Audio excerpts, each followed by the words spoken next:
윤석열 대통령은 2022년 10월 국민의힘 원외 당협위원장 초청 오찬에서 적대적 반국가 세력과는 협치가 불가능하다고 했었는데, 이후 2023년 자유총연맹 기념식, 광복절 경축사, 국립외교원 기념식 등에서 여러 차례 반국가 세력이라는 말을 반복적으로 해왔습니다. 한미을지훈련이 시작되는 19일 국무회의 모두 발언에서도 반국가 세력, 암약, 국민의 항전이지, 가짜뉴스, 사이버 공격, 전쟁은 언제든 일어날 수 있다 등 반평화적인 말들을 쏟아냈습니다. 대통령은 반국가 세력을 지칭할 때 주로 자유민주주의 체제를 위협하는 세력이라고 설명하면서 이러한 세력들이 사회 곳곳에서 활동하며 혼란과 분열을 조장하고 있다고 주장했습니다. 전시 전환과 국가 총력전 수행 능력을 강화하는 훈련입니다. 최근에는 GPS 교란 공격과 쓰레기 풍선 살포 같은 저열한 도발도 서슴지 않고 있습니다. 전쟁은 언제든 일어날 수 있습니다. 먼저 허위 정보와 가짜뉴스 유포, 사이버 공격과 같은 북한의 회색지대 도발에 대한 대응 태세를 강화해야 합니다. 우리 사회 내부에는 자유민주주의 체제를 위협하는 반국가 세력들이 곳곳에서 암약하고 있습니다. 북한은 개전 초기부터 이들을 동원하여 폭력과 여론몰이 그리고 선전선동으로 국민적 혼란을 가중하고 국론 분열을 꾀할 것입니다. 이러한 혼란과 분열을 차단하고 전 국민의 항전 의지를 높일 수 있는 방안을 적극 강구해야 합니다. 이러한 발언의 표면적인 이유는 보수 지지층을 결집시키기 위한 전략으로 안보를 강조하며 지지층의 결속을 강화하려는 의도로 보인다는 겁니다. 야권에서는 이러한 발언을 국민 갈라치기, 이념 갈등 부추기기, 전임 정부와 야당을 겨냥한 겁주기 발언이라고 강하게 비판했는데요. 대통령의 발언은 안보 이슈에 대한 국민적 관심을 높여 바닥권에 있는 지지율을 올려보려는 시도로 보입니다. 그렇다면 도대체 반국가 세력은 누구이고 이 말의 속내는 무엇일까요? 대통령은 자신과 부인의 사법 리스크를 철저히 방어하기 위해 발버둥치고 있는 것 같은데요. 문재인 전 대통령의 계좌를 뒤진다는 둥 해묵은 정치 이슈들을 끊임없이 만들어내고 20세기 유행했던 적대적 공존이론을 소환해서 내부 단속과 정적 탄압의 근거로 삼으려는 시도를 끊임없이 하고 있는 것 같네요. 판타지 소설에서나 보듯 가상의 적을 상정하고 이리가 나타났다고 선전선동하는 모양입니다. 오로지 자신에게 향하고 있는 단죄의 칼을 피하기 위해 발버둥치고 있으나 생각처럼 쉽지는 않을 겁니다. 그런데 최근 검찰에서 김건희 명품백 의혹 사건을 무혐의로 결론을 내린다는 보도가 났습니다. 이미 예견된 일이었지만 막상 검찰이 불기소한다니 기분이 더럽네요. 또한 광복회의 정치적 중립 위반을 감사할 것이라는 보도가 뒤를 이었습니다. 자신의 정치적 유불리에 따라 자유총연맹 정권에 정치적 중립 조항을 삭제하도록 해놓고 이번에는 절친의 아버지 이종찬 회장이 이끄는 광복회의 정치적 중립을 문제 삼고 있습니다. 게다가 국가의 지원을 받는 유일한 독립단체인 광복회 외에 다른 독립 관련 단체를 추가로 지명할 것을 검토한답니다.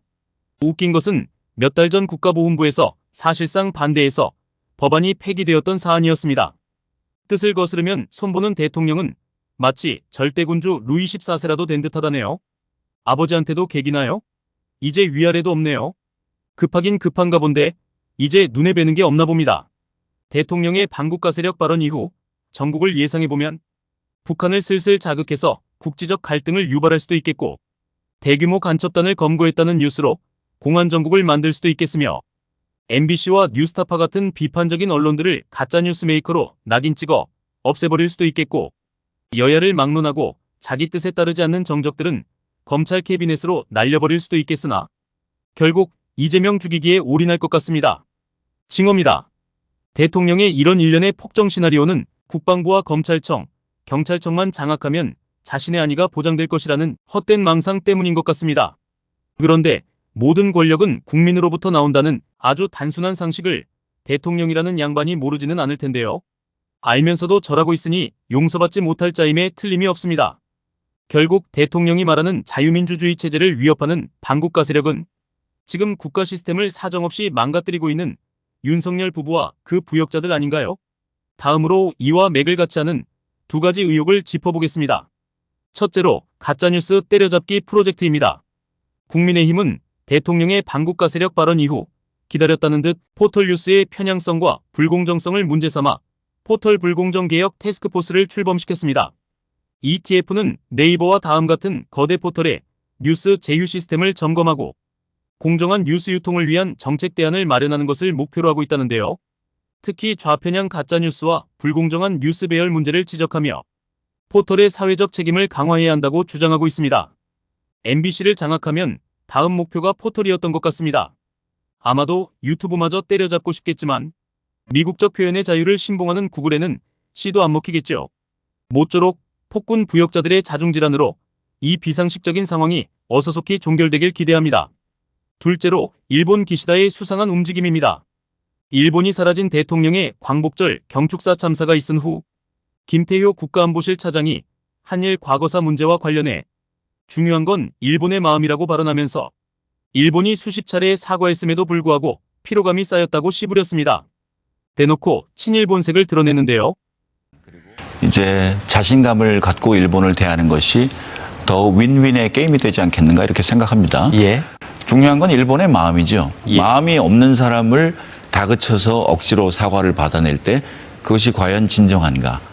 이 발언은 진보냐 보수냐 진영을 떠나서 상식 있는 대부분의 국민들을 격노하게 했습니다. 그런데 퇴임을 앞둔 기시다 일본 총리가 9월 초 한국을 방문을 할 것이라는 보도가 나왔네요.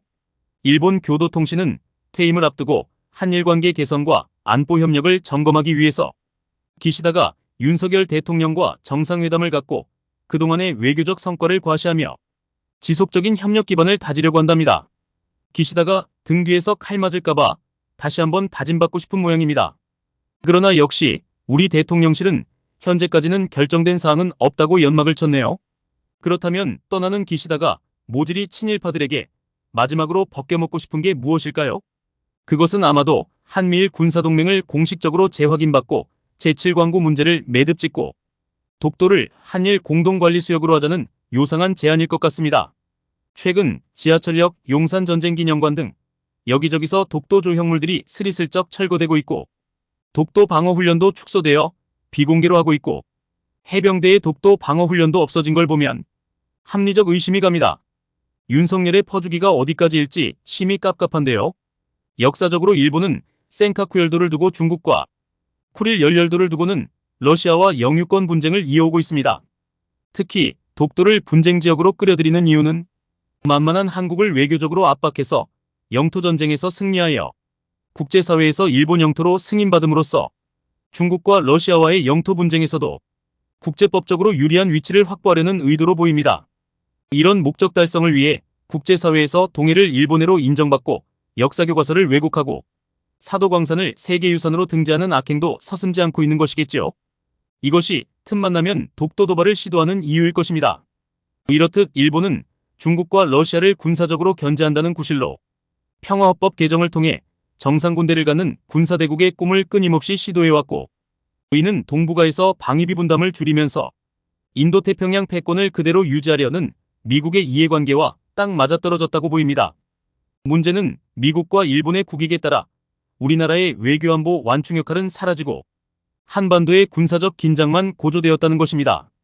기본적으로 우리 외교는 전략적 모호성을 지렛대로 삼아 중국과 러시아와도 우호관계를 유지하며 미국의 요구도 거절할 수 있었고 일본에게도 할 말을 하는 관계였는데 윤석열 정권에서 그 틀이 깨져버린 것 같습니다. 바이든과 기시다가 만들어낸 한미일 동맹이라는 군사적 틀 속에 깍두기로 편입되어 중국과 러시아와 군사적 적대 관계를 대외적으로 공표하는 꼴이 되었습니다.